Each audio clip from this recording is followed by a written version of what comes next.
नमस्कार दोस्तों, मैं एस्ट्रोलॉजर राहुल राघव आपका स्वागत करता हूं अपने YouTube channel D code astrology with Rahul Raghav में। तो डी कोड एस्ट्रोलॉजी की श्रृंखला को आगे बढ़ाते हुए जो आज हम अपनी सीरीज में सेकंड कुंडली एनालाइज करने जा रहे हैं वह है भक्ति वेदांत स्वामी श्री लील प्रभुपाद जी महाराज की। इनका योगदान दोस्तों जैसे कि आप सब जानते हैं भक्ति योग को बढ़ाने में कितना अधिक है। इन्होंने श्रीमद् भगवत गीता, श्रीमद् भागवत इत्यादि ग्रंथों का, संस्कृत के ग्रंथों का सरल इंग्लिश में अनुवाद करके उसको विश्व के अलग अलग देशों में भक्ति का प्रचार किया। यह गौड़ीय वैष्णव संप्रदाय के प्रमुख आचार्यों में से एक श्री स्वामी लील प्रभुपाद जी महाराज भी हैं। यह संप्रदाय चैतन्य महाप्रभु ने भक्ति काल में बसाया था दोस्तों। और चैतन्य महाप्रभु का योगदान तो आप सबको पता ही है, वह स्वयं साक्षात भगवान हैं, भगवान माने जाते हैं। आप वृंदावन जाइए, गोवर्धन जाइए, मथुरा जाइए, हर जगह गौड़ीय संप्रदाय के दोस्तों मठ बने हुए हैं, मंदिर बने हुए हैं। ये सब गौड़ीय संप्रदाय दोस्तों श्री चैतन्य महाप्रभु ने बसाया था। जो चैतन्य महाप्रभु साक्षात भगवान के अवतार माने जाते हैं, उन्हीं की परंपरा में से चलकर आगे श्री स्वामी लील प्रभुपाद जी महाराज इस संप्रदाय के आचार्य बने और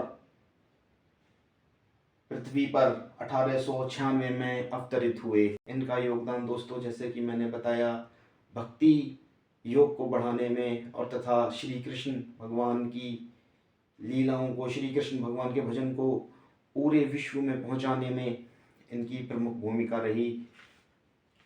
तो इनकी कुंडली पर नज़र मार लेते हैं। दोपहर के 3:30, दिनांक है 1 सितंबर 1896 और स्थान है कोलकाता दोस्तों। पहले से हम कलकत्ता कहते थे, अब ये कोलकाता हो गया है।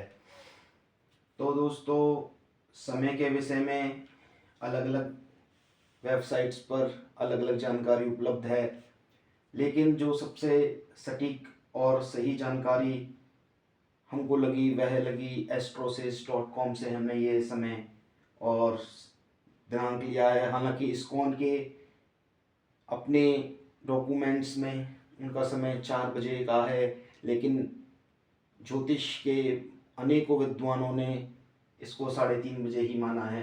तो चलिए शुरू करते हैं, कुंडली पर नज़र मार लेते हैं। इनकी कुंडली बनी मकर लगन की कुंडली दोस्तों। लगन मकर हो गया। जैसे कि मैंने आपको बताया लगन के स्वामी खुद कर्म स्थान में बैठे हुए हैं दोस्तों, तो ये योग बहुत अच्छा बनता है। तो पहला राजयोग ये बना क्योंकि यहाँ पर शनि 7 नंबर जहाँ आपको दिख रहा है ये तुला राशि है। तुला राशि में शनि दोस्तों उच्च के हो जाते हैं, जो शश नाम का एक राजयोग बनाते हैं, जो कि पंच महापुरुष राजयोगों की श्रृंखला में से एक है। तुला राशि में दोस्तों शनि उच्च के हो जाते हैं, जो कि केंद्र स्थानों पर बैठकर शश नाम का राजयोग बनाते हैं। दोस्तों शश राजयोग पंच महापुरुष राजयोगों में से एक राजयोग है। 5 ग्रह क्रमशः मंगल, बुध, गुरु, शुक्र और शनि दोस्तों जब भी इन केंद्र स्थानों में बैठते हैं, अपनी राशियों में बैठें या अपने उच्च राशियों में बैठें, तो दोस्तों वह राजयोग होता है। इसे हम पंच महापुरुष राजयोग कहते हैं दोस्तों। तो पहला प्लेसमेंट लगन का कर्म स्थान में शनि उच्च के, बहुत अच्छा राजयोग बन गया दोस्तों। ऐसे व्यक्ति अपने अंत समय तक कभी हार नहीं मानते और अपने कर्म को करते ही चले जाते हैं। उनकी उसमें गहरी निष्ठा होती है। जैसे कि आपने देखा अपनी उम्र का आधा पड़ाव पार करने के बाद श्री लील प्रभुपाद जी महाराज बोस्टन अमेरिका के लिए इंडिया से रवाना हुए। भारत से रवाना होने के लिए उनके गुरु का उद्देश्य था कि उनको इस श्री कृष्ण भक्ति को पूरे विश्व में प्रचार करना है, इसको पहुंचाना है। तो वो अपने कार्य में अंत समय तक दोस्तों लगे रहे। अब हम आगे चलते हैं। हम आपको पहले भी बता चुके हैं कि कुंडली को एनालाइज करने के लिए सबसे पहले उसके त्रिकोण स्थान, फिर केंद्र स्थान और उसके बाद उसके त्रिक स्थान इत्यादियों पर विचार करना चाहिए। तो हम विचार कर लेते हैं कुंडली के पंचम स्थान में दोस्तों। पंचम स्थान 2 नंबर राशि लिखी हुई है, इसके स्वामी शुक्र, वो कहाँ जाकर बैठे हैं, वो अपने से पंचम स्थान में जाकर बैठे हैं दोस्तों।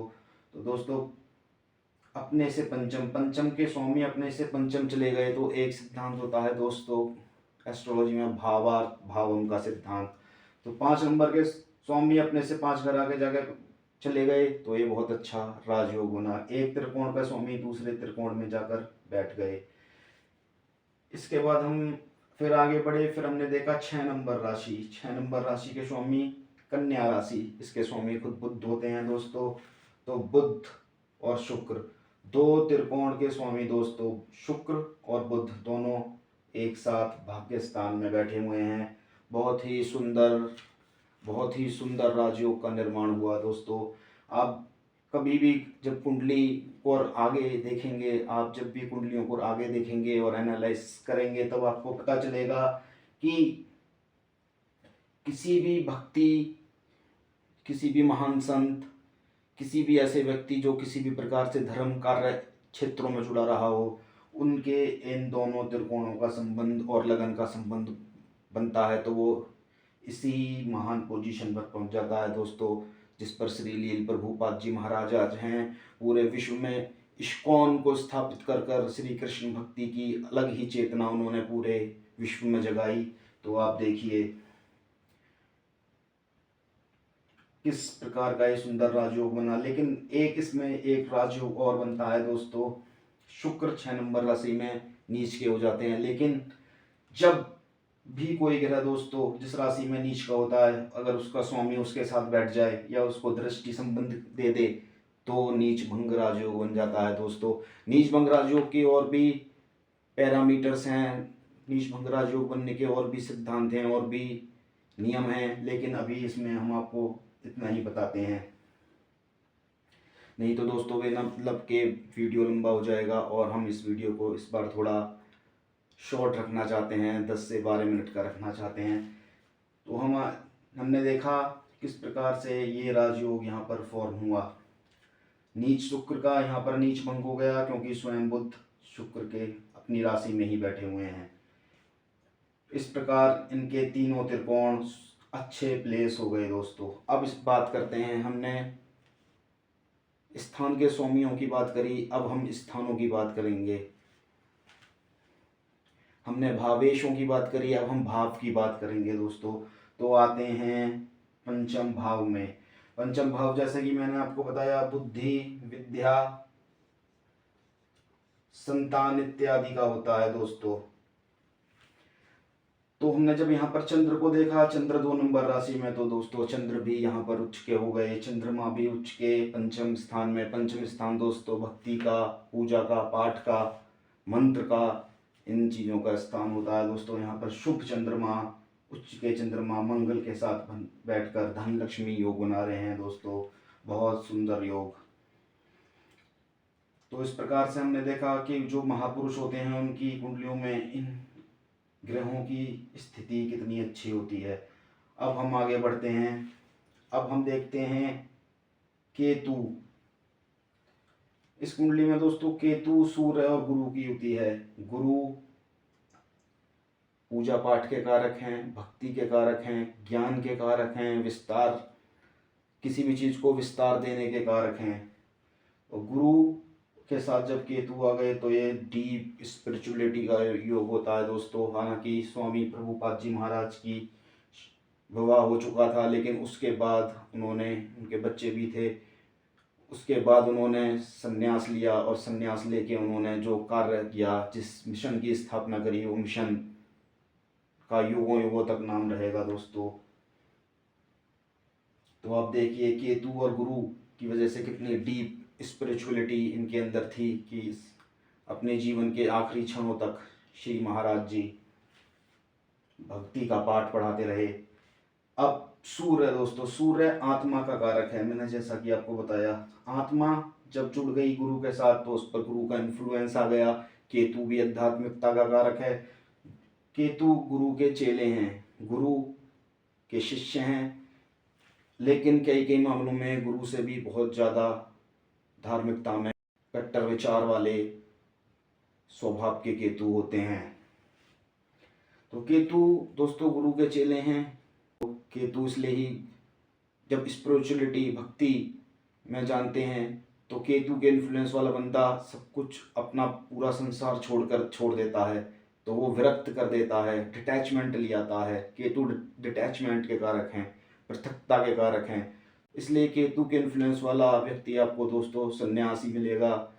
मठों में जितने भी ये पुजारी हैं, आप इनकी कुंडलियाँ कभी देखें, आपको कभी मौका मिले तो आप पाएंगे कि ये केतु से कितने इन्फ्लुएंस में होते हैं दोस्तों। क्योंकि केतु संन्यास का कारक है, मठों का कारक है। इन चीज़ों को केतु दोस्तों रूल करता है। अष्टम भाव गुप्त स्थानों का, समुद्र यात्रा का भी कारक है। तो आप देख पाएंगे कि स्वामी श्री लील प्रभुपाद जी महाराज ने जो यात्राएं अपने जीवन में जब पहली बार करी वो भी समुद्र के जहाज से करी दोस्तों। तो ये समुद्र का भी कारक है अष्टम स्थान। तो इनकी कुंडली इनके पूरे जीवन यात्रा को बहुत अच्छी तरीके से डिपिक्ट कर देती है दोस्तों। चलिए फिर मिलते हैं किसी कुंडली में, फिर किसी कुंडली को एनालाइज करेंगे। तब तक के लिए जय सिया राम। अगर आपको हमारी वीडियो अच्छी लग रही हो तो हमारे चैनल को सब्सक्राइब करें, वीडियोस को लाइक करें तथा कमेंट करके भी आप हमसे अपने क्वेश्चंस पूछ सकते हैं। तो चलिए फिर मिलते हैं किसी इंटरेस्टिंग विषय के साथ। तब तक के लिए जय सिया राम।